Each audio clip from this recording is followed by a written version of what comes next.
Hey everyone and welcome, I'm Lockhart QT. So last night I did a 4-hour live stream reacting live to all of the teasers as well as the brand new trailer and the big reveal at the end for the next Mass Effect game. Thank you again to everyone who donated and tuned in, we had a blast.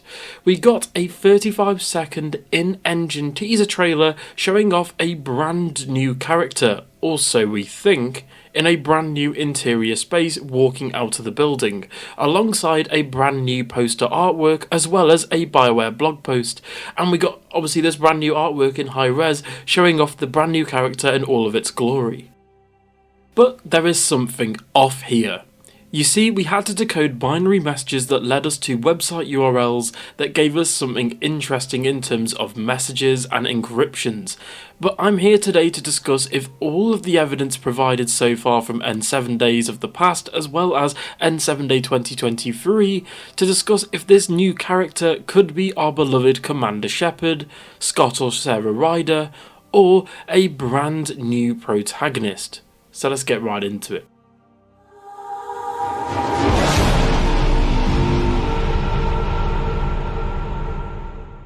In my livestream, we were speculating and theorising for ages if this was Commander Shepard via the Oculon second post. As to me, this shot alone, this 5-second teaser, looks just like Commander Shepard, and I was really hyped up to see if it was actually going to be Commander Shepard, as it's kind of, you know, the N7 type of armour.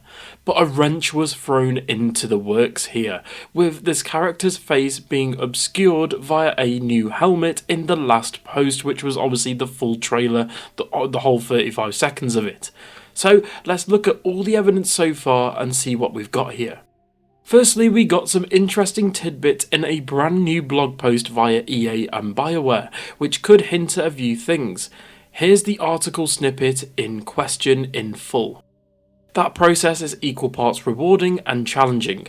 We've asked ourselves many of the same questions you've asked us over the years. What happened to everyone you know and love in the games?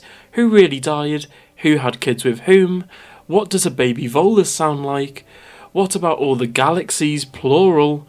The endings? What the heck is going on with our Asari scientist turned shadow broker? What about S? Never mind, you get the idea. And of course, to those questions there are answers, but you'll have to wait to hear them, and anything we do say won't be easy to find, just like you've come to expect from our N7 Day teasers. Here we got a few really interesting sentences. Firstly, I'd like to cover what I actually missed during my massive 24-minute complete breakdown video. By the way, will be in the description, where I basically covered everything in more detail, whereas this video is obviously going to be focusing on the character alone. Obviously, I don't know how I missed this, but I actually missed this section where it says, "What about S? Never mind, you get the idea." After carefully thinking about it, or not so quickly thinking about it in my case because I stupidly missed it, this is obviously referencing Shepard.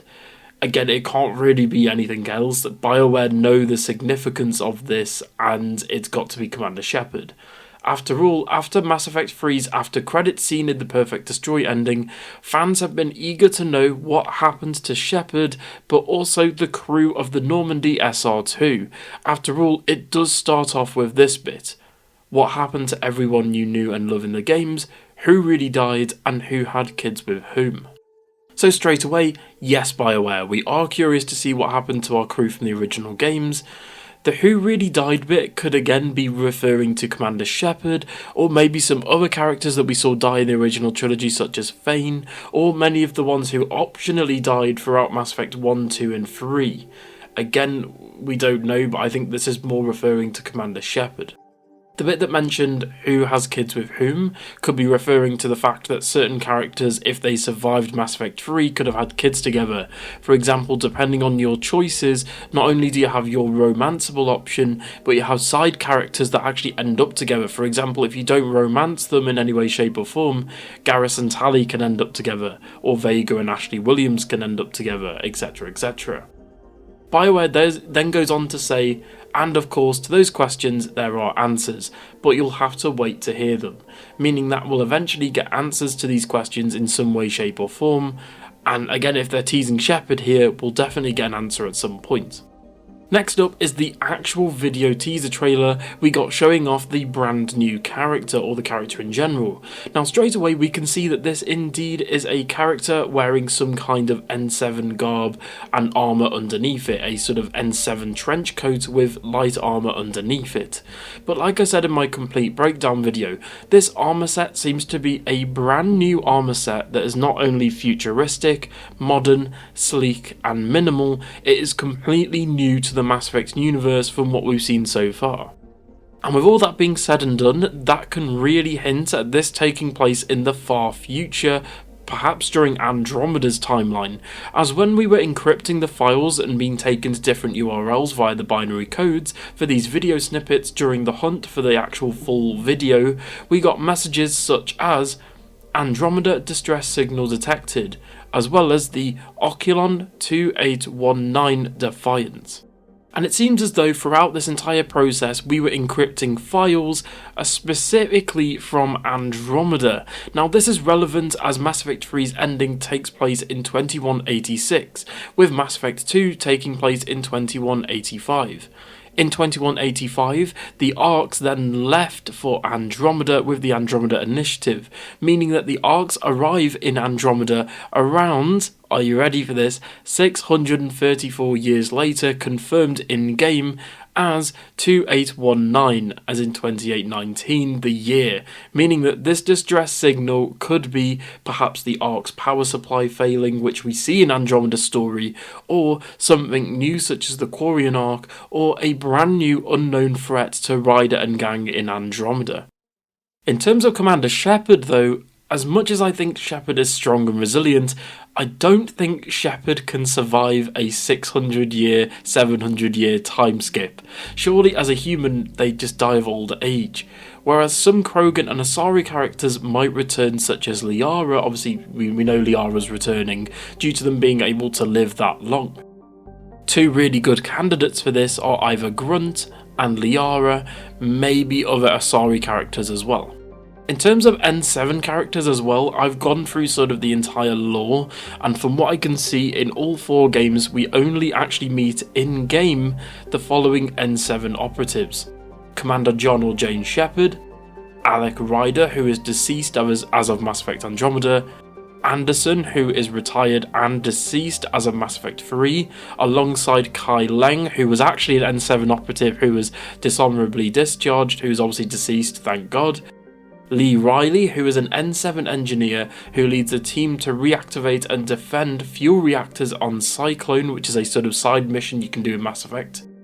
Susan Rizzi, who is an N7 Fury discussing item procurement with a peer at the Silver Sun Strip in Mass Effect 3, and James Vega. However, this is optional because the only way that you can get to do this is if you persuade Vega to actually take the exam and join as an N7 operative in Mass Effect 3. Now, looking at the body type of this individual, to me at least, it looks more feminine and slim and slender. So this kind of rules out James Vega and Lee Riley, and I also don't think BioWare would put this much attention and effort into a random NPC for Mass Effect 3. Again, if the game is set in the far future, this kind of rules all of these options out. The logical solution brings us back to one of 2 possibilities: Commander Shepard or a brand new protagonist, as I really don't think this is Ryder, and I'll discuss that more later. BioWare know how many people want Shepard to return in the next Mass Effect game. Shepard is not only the branding and the face of the franchise as well as N7, but also an icon in gaming and is easily recognisable to both the hardcore and casual audiences.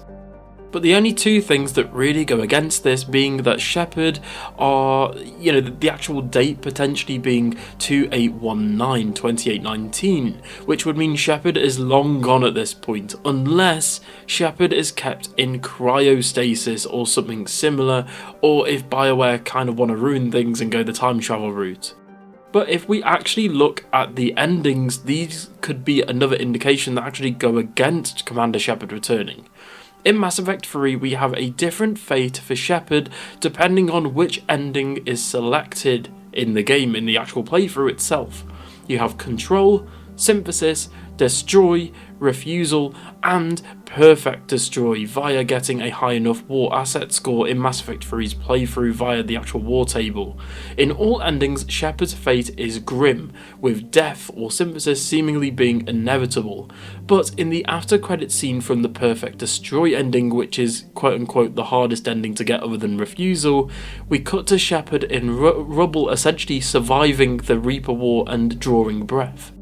But another spanner in the works here is that BioWare released a brand new piece of artwork via Michael Gamble on Twitter, which shows a extremely high-res 4K version of our new protagonist. I do apologise for last night's video, by the way. As of recording that, they didn't actually release the 4K version, and now that we have the 4K version, we get a few more interesting details via zooming all the way in. If you zoom into the nightclub section on this art piece, we can see something very interesting. A Geth wearing what seems like clothes or white robes. However, in the Perfect Destroy ending, all of the Geth and synthetic life are destroyed along with the Reapers and Collectors. So if this is indeed the Perfect Destroy ending, how is this Geth alive and boogieing out on the dance floor?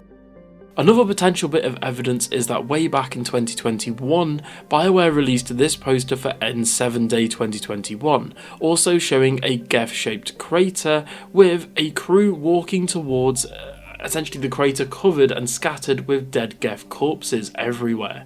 Not only does this shape of the sort of furthest away figure actually look like our newly shown off protagonist. If you look at it side to side, it kind of does look like it, and it's implied that this is definitely going to be our protagonist. But the description that was actually given to this art piece when it went live for the first time on the BioWare Gear Store said the following, which is really interesting. The show goes on. Shepard's final quest may have ended the threat of the Reapers, but at a great cost, including Earth itself.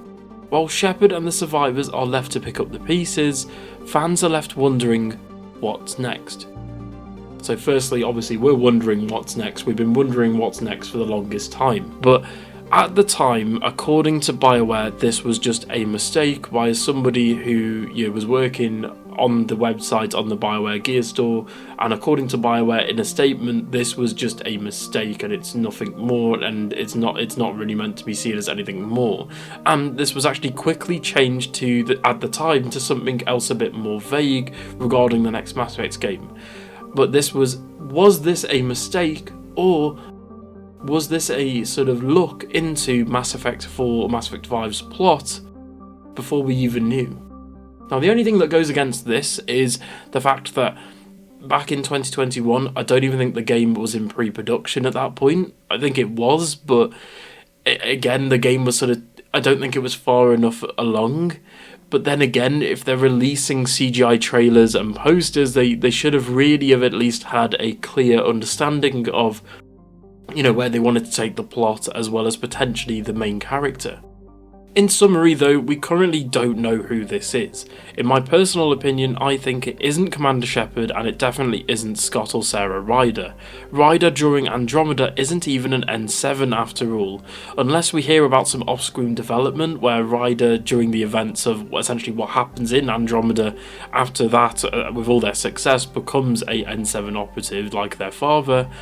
A lot of evidence points to this being a brand new protagonist, and I'm all here for it.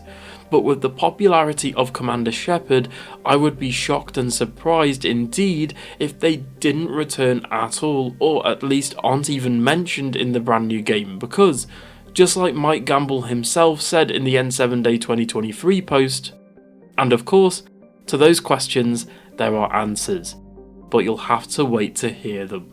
Thank you so much for watching the video today, and tell me in the comments below, who do you think this brand new character is, and what do you think about all of the evidence presented?